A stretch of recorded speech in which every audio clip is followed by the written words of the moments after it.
Okay, part two. Now let's have a look at these two lines. The patriotic tear that brimmed in his eye and sweating like molten iron from the center of his chest. I want you to have a look at these two lines here and notice what changed and why.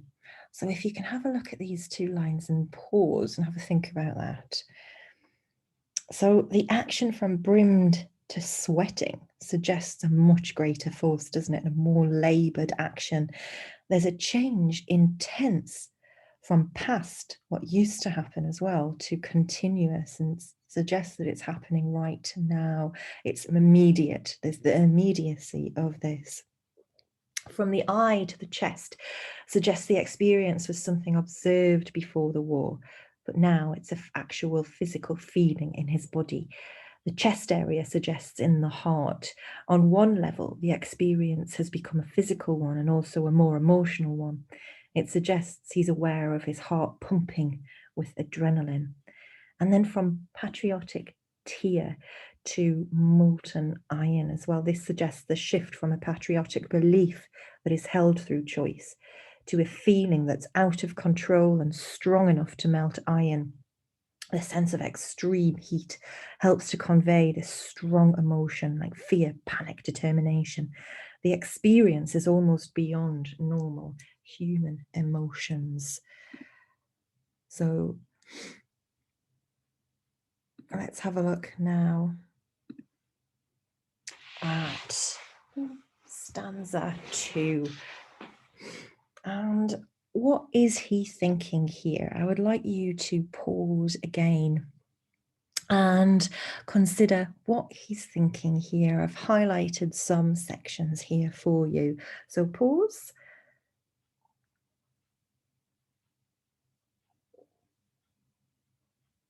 Okay, so almost stopped in what cold clockwork. It sounds like he's a very unfeeling piece of machinery here, as if he's just a clock. It's dehumanizing in a sense. And also the nation suggests that the battle was arranged by either fate and the gods or by governments, but not by him. In terms of the hand and also of his still running, the battle is decided by somebody else, but he carries out the action of war with his hands. He has become the hands for somebody else. Okay, so we've got this imagery as well of clocks as well. Jumped in the dark. This also shows that he's completely confused as well. And it's also an idiom, which means not knowing. Only when you're on the battlefield do you see what it all means. And then mid-stride, but it's already started. He can't stop now. He's asking himself entirely in this stanza, what is he doing? Why is he doing this? And we've also got this punctuation and the sentence structure, which helps to slow down the stanza. It's as if the soldier is thinking in slow motion here.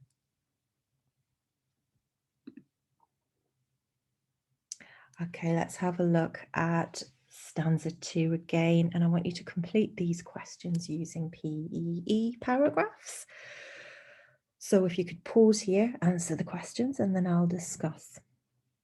So what does the soldier mean by cold clockwork? Well, decisions about war are taken without an emotional response, and clockwork makes the decisions and processes that lead to war sound mechanical here. A clock works because of numerous cogs and wheels. The soldier is just one small cog in the whole operation of war, but can cause a huge amount of destruction. And what is the soldier's attitude towards war at this point in the poem? The soldier is really questioning his role here. He doesn't really understand how he's ended up here, does he? And also, which phrase does the poet use to show that the soldier is confused by what's happening? And we've got in the dark. The word dark suggests he can't see the reasons why he's in this situation. It could also be linked to sinister or horrible events. And in terms of the punctuation and sentence structure, well, the soldier is having these thoughts as he races into battle, but it's too late. In reality, these thoughts would flash through his mind in a second. Hughes uses a dash to bring a pause so that he can explore the idea that it's only when the soldier is about to go into battle does he really question his actions. And the rhetorical question and complex sentence that follow slow down the pace of reading. This brings focus to one of the poem's central ideas, that soldiers carry out the worst aspect of war, but do not create it by organizing it. Now let's have a look at the furrows, slashed furrows. So furrows are usually straight trenches made by a plough to sow seeds, and they would be the marks made in the mud by skidding bullets, but the furrows made would not be in straight lines like this, more like the image here. Okay, so that's that imagery there. Now what I want you to think of is the colour and the use of animals, or the hair specifically in this poem. So think, what colour is bravery? What colour is cowardice? If bravery were an animal, what would it be? And if cowardice were an animal, what would it be? Let's have a look then. We've got the hair here and it's yellow. So the hair seems to wake the soldier from his bewilderment. What do you think the hair could symbolise? Give you a moment, pause. So here the hair could symbolize helplessness, nature, fear, perhaps, suffering, and cowardice. In terms of the yellow, yellow is often a color associated with cowardice.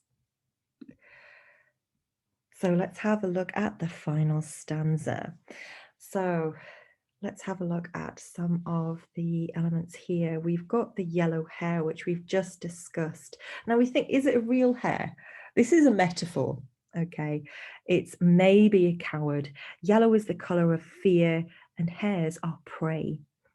There's a natural and frightened image juxtaposed with his own machine like nature. And it's possible that the hare is another soldier shot and scared, trying to escape. And again, we've got this dehumanization, which is prevalent in the poem. In terms of the use of plunged here, plunges implies diving in too deep and to the point of no return. He's made his decision to carry on and there's no turning back.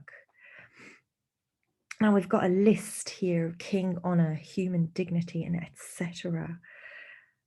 We've got key motivations for war, emphasizes that here and now they are second to the rush of battle, but the etc. meaning kind of and so on, that is really, really important to note as well. It kind of just, it could be anything, whatever. So read into what Ted Hughes is saying, that it's the pointlessness of war, which if you consider that Ted Hughes was a massive fan of Wilfred Owen and the themes and the pointlessness of war that we saw in Wilfred Owen's poem, you can see the connection here with Hughes's own feelings as well. We've also got the atmospheric description, the blue crackling air.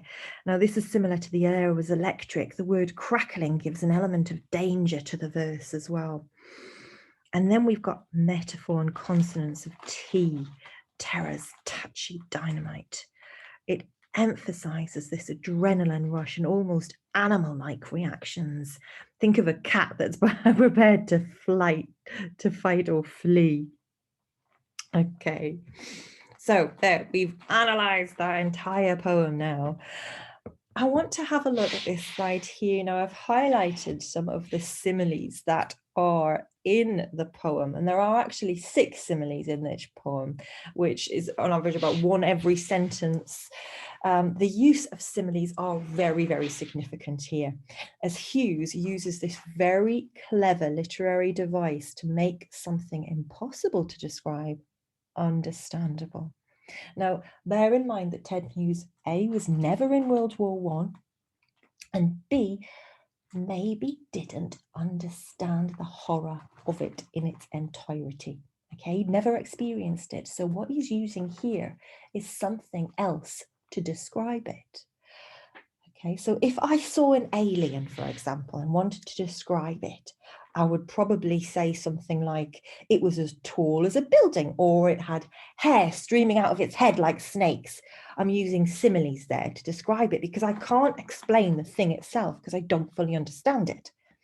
So I use similes to articulate what it was like. So here, it's as if Hughes is using these similes as a very clever literary device to express the sheer horrors of war because he fully doesn't understand it himself. War is so terrible, he can't describe it. He has to revert back to using these similes to say what it's like because he can't say what because it's so awful. So really, really important to note those similes. And that's a very high level analysis. That's going to get you a lot of marks if you note that.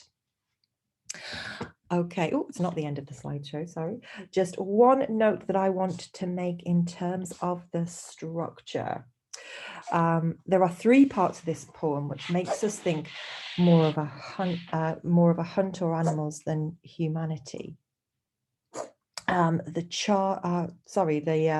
parts of this poem which makes us think more of a hunt or animals than humanity, and the charge to the green hedge seems to be more the action of an animal bolting in a field rather than soldiers charging a trench. We've got the inclusion of the yellow hair being really powerful. We see the soldier in a moment of confusion, not sure why he's there and what he's doing. The hair seems to spur him on, either because he doesn't want to be a coward or because it reflects a brief moment of man and nature connecting before war once again breaks in. So this work is largely blank verse with no set structure. In part, the different lines show the pace of the charge, sometimes fast and sometimes stumbling. Towards the end, it picks up speed, perhaps as he approaches his destination or his doom. And obviously, as we've described before, the poet uses a lot of enjambment and caesures to give a bizarre and erratic speed to the poem. And this, again, helps to give a structure to the speed of the charge, but also the confusion and intensity of the battle with explosions and gunfire, as well as the jumbled thoughts of the soldier. So think now what the poem explores. Well, if you pause, the poem explores our soldiers' charge through a mix of physical and emotional exploration. And the language of the poem seems to juxtapose natural animal images and the human machine. They're at conflict. So herein lies the conflict.